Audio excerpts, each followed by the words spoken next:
চীন আজ উত্তর কোরিয়া এবং রাশিয়াকে নিয়ে যা দেখালো তাতে যুক্তরাষ্ট্র এবং পশ্চিমা বিশ্ব হতবাক হয়ে গেছে। কারণ জাপানের বিরুদ্ধে বিজয়ের দ্বিতীয় বিশ্বযুদ্ধে যে বিজয় সেটির ৮০তম বছর উদযাপন উপলক্ষে সামরিক মহড়ায় চীন তাদের যে শক্তিমত্তা দেখিয়েছে তাতে যুক্তরাষ্ট্র তাৎক্ষণিক প্রতিক্রিয়া জানিয়েছে। অর্থাৎ মার্কিন প্রেসিডেন্ট ডোনাল্ড ট্রাম্প বলেছেন এটি একটি ষড়যন্ত্র যুক্তরাষ্ট্রের বিরুদ্ধে। মূলত রুশ প্রেসিডেন্ট ভ্লাদিমির পুতিন, চীনা প্রেসিডেন্ট শি জিনপিং এবং উত্তর কোরিয়ার সর্বোচ্চ নেতা কিম জং উন যখন একসঙ্গে হলেন এবং একই মঞ্চে তারা বৈশ্বিক হুমকি মোকাবিলায় বার্তা দিলেন, এরপর মূলত পশ্চিমা বিশ্ব আসলে তাদের যে উদ্বেগ সেটি জানাবে। চীনে তারা আজকে যে ধরনের অস্ত্র সরঞ্জাম, এআই চালিত ড্রোন কিংবা যে অন্যান্য আধুনিক রণসরঞ্জামগুলো দেখিয়েছে, তারপরে আসলে পশ্চিমা বিশ্ব নড়ে চড়ে বসেছে এবং তারাও বুঝতে পারছে না চীন আসলে কী ধরনের প্রযুক্তি নিয়ে সামনে এগোচ্ছে। চীনের নতুন প্রযুক্তির যুদ্ধ কৌশল,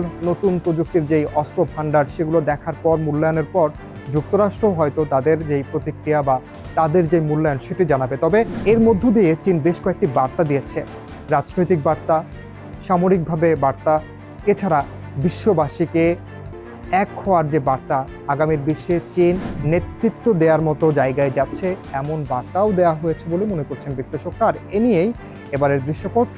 সঙ্গে থাকুন সময়ের।